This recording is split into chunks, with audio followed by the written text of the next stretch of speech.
अस्सलाम वालेकुम एवरीवन जी। मैं इरफान ख़ान और आज मैं आपके सामने हमेशा की तरह एक और नई इन्फॉर्मेटिव वीडियो लेकर हाजिर हूँ। फ्रेंड्स, आज की वीडियो में हम 20 ऐसे अल्फाज जो कि पॉलिटिक्स में या और इलेक्शन और न्यूज़ वगैरह में बहुत फ्रिक्वेंटली यूज़ होते हैं, और अगर आप इनको टीवी में रोज़ाना ही टॉक शोज़ के अंदर ये अल्फाज सुनते होंगे। ठीक है, तो इसलिए हमको समझने के लिए आपको इनका मीनिंग जानना बहुत ज़रूरी है। तो चलिए जी, टाइम ज़ाय किए बगैर अपनी वीडियो को स्टार्ट करते हैं। ओके व्यूअर्स, सो पहला वर्ड जो हमारे सामने है वो है रिजीम। रिजीम जो है वो किसी पर्टिकुलर गवर्नमेंट या सिस्टम या मेथड ऑफ गवर्नमेंट को कहते हैं। ठीक है, आजकल ये काफ़ी वर्ड सुनने में आ रहा है। तो रिजीम एक्चुअली गवर्नमेंट को ही कहते हैं। ठीक है, जैसे कि रिजीम चेंज जो है जब कहा जाता है तो इसका मतलब है कि गवर्नमेंट को हटा कर आपने चेंज करके गवर्नमेंट चेंज करके दूसरी गवर्नमेंट आप लेके आए हैं। ओके, तो सेकंड वर्ड है हमारे पास प्री पोल रिगिंग। प्री जो है वो बिफोर, पहले के लिए यूज़ करते हैं। पोल जो है वो वोटिंग के लिए है, और रिगिंग कहते हैं धांधली के लिए। तो प्री पोल रिगिंग आमतौर पे इलेक्शन से पहले ये वर्ड या इलेक्शन के दौरान ये वर्ड सुनने को मिलता है, इलेक्शन के बाद भी। ठीक है, जिसमें कि आप वोटिंग से पहले है ही कुछ ऐसे अरेंजमेंट करते हैं जहाँ पे धांधली के कुछ इंतजाम, तो उसको प्री पोल रिगिंग कहा जाता है।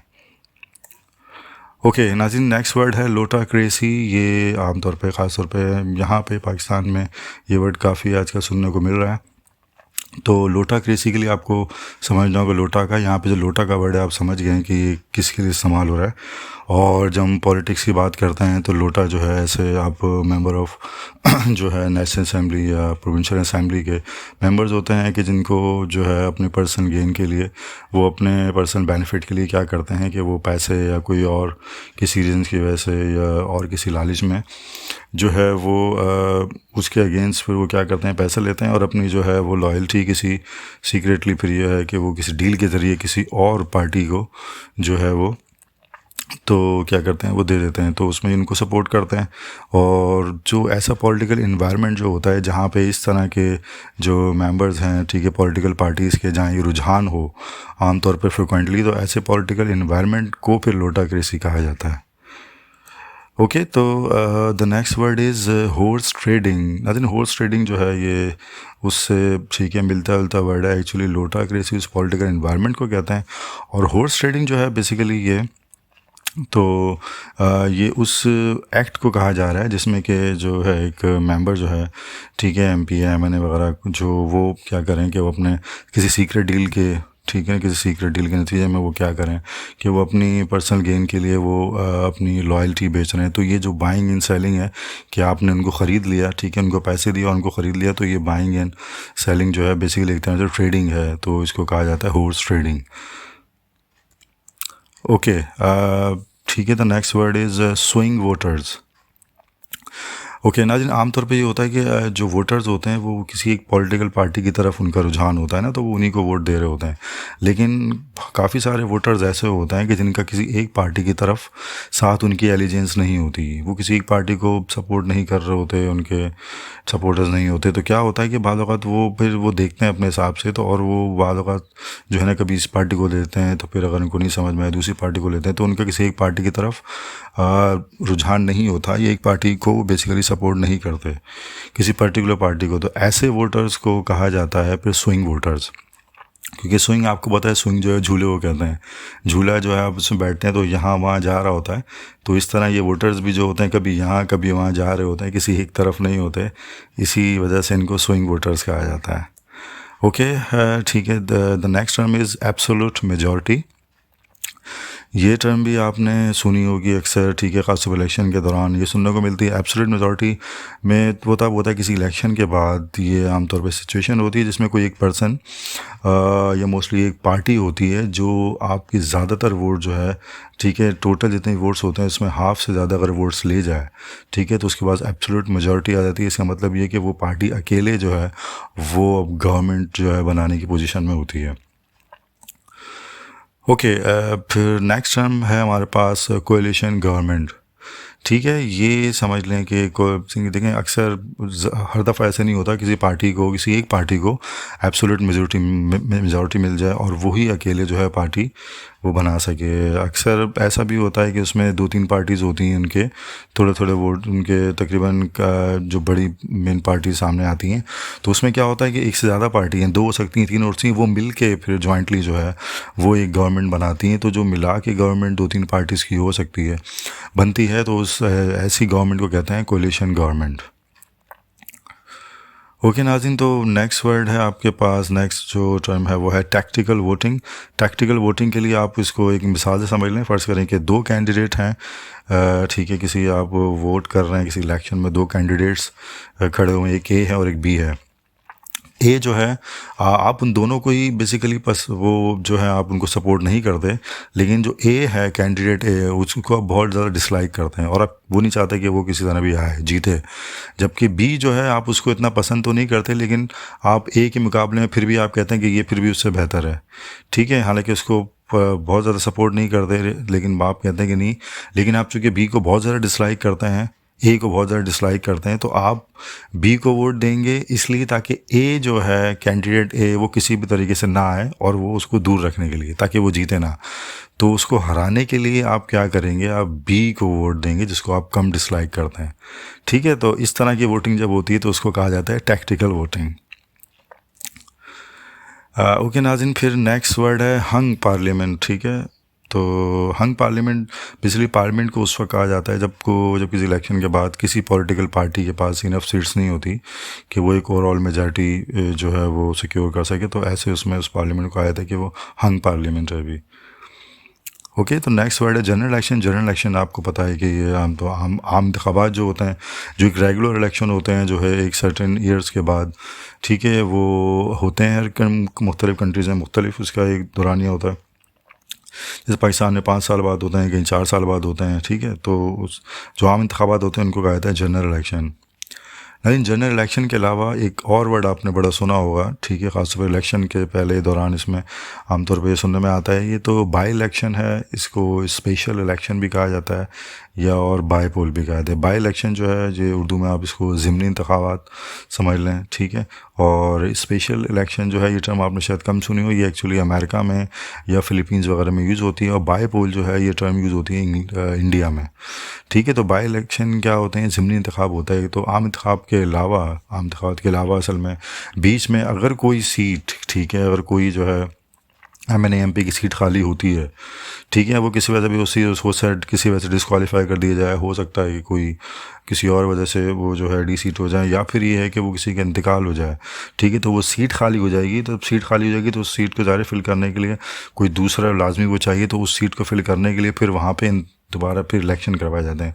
तो उसके लिए फिर जाहिर सी बात है कि जनरल इलेक्शन का तो वेट नहीं किया जाता, तो जब भी वो सीट खाली होगी तो वहाँ पे फिर अरेंजमेंट की जाती है कि वहाँ पे वो इंतखाब हो, ताकि जो सीट्स भी हैं एक हैं एक से ज़्यादा, ताकि वहाँ पे जो जगह खाली है वहाँ पे दूसरे को इलेक्शन के ज़रिए बाई इलेक्शन करवा के वहाँ पे उनको सीट को फिल की जाए उस okay, the next term is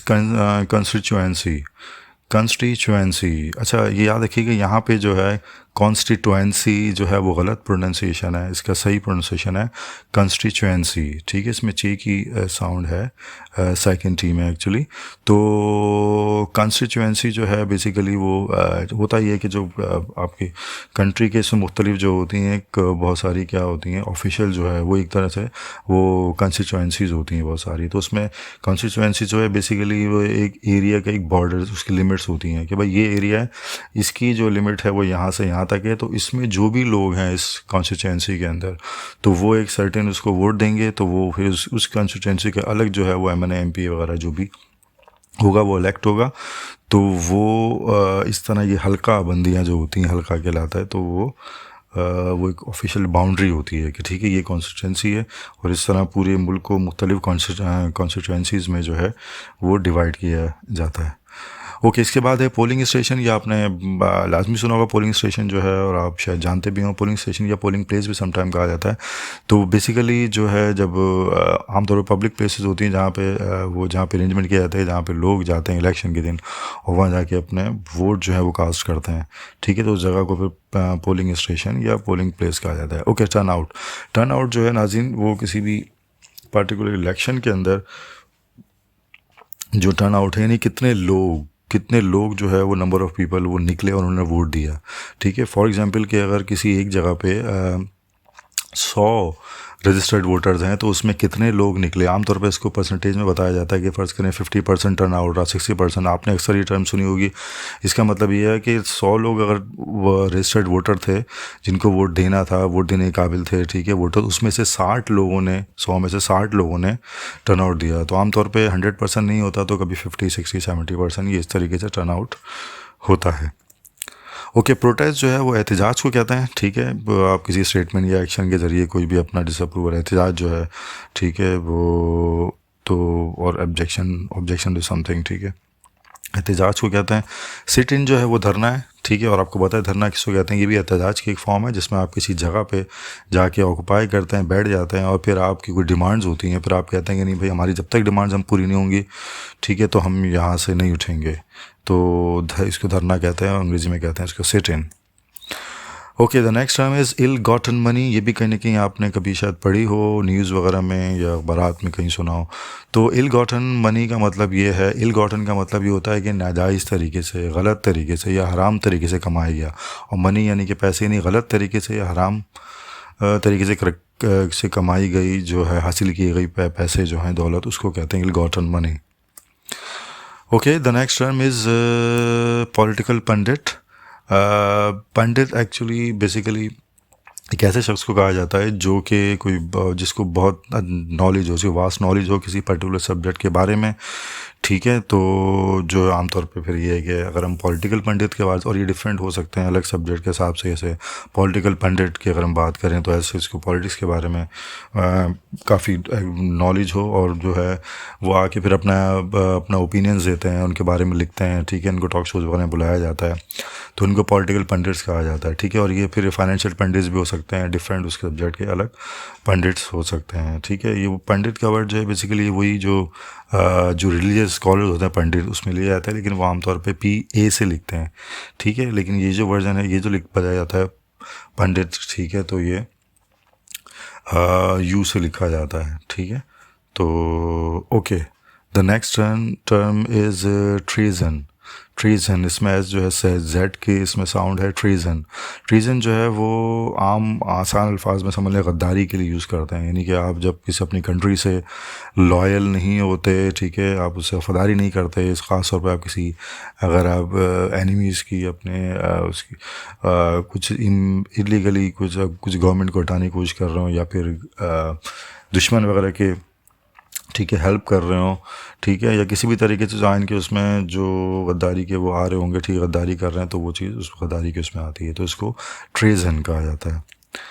okay, last term है हमारे पास अनार्की, ठीक है। आप कह रहे होंगे कि मैं अनार्की क्यों कह रहा हूँ, ये अनार्की, एक्चुअली अनार्की जो है बेसिकली वो सही टर्म नहीं है। इसका सही जो वर्जन है, इसके दो बेसिकली प्रोनाउंसिएशन हैं इसके। एक है अनाकी, बेसिकली आर जो है इसमें आर जो है वो साइलेंट है, ये इसका ब्रिटिश, ठीक है, प्रोनाउंसिएशन है अनाकी। और इसका अमेरिकन जो प्रोनाउंसिएशन है वो है एनार्की। ओके, अनाकी, एनार्की, ठीक है। तो बेसिकली ये जो अनाकी है या एनार्की, ये एक्चुअली आप इसको कह लें कि बदअमनी, इंतशार, ठीक है, लाकानूनियत, जो इस तरह की कंडीशन अगर होगी, ठीक है, तो किसी भी वजह से, ठीक है ना, ड्यू टू एब्सेंस और नॉन रिकग्निशन ऑफ अथॉरिटी और अदर कंट्रोलिंग सिस्टम, तो ऐसे उसमें, ठीक है, अनार्की या एनार्की जो है वो किस कंडीशन सिचुएशन हो सकती है। ओके फ्रेंड्स, तो ये थी आज की वीडियो। आई होप कि आपको वीडियो अच्छी लगी होगी। वीडियो पसंद आई तो लाइक करें, चैनल को सब्सक्राइब करें। अगली वीडियो में फिर मुलाकात होगी इंशाल्लाह। तब तक के लिए अल्लाह हाफिज़।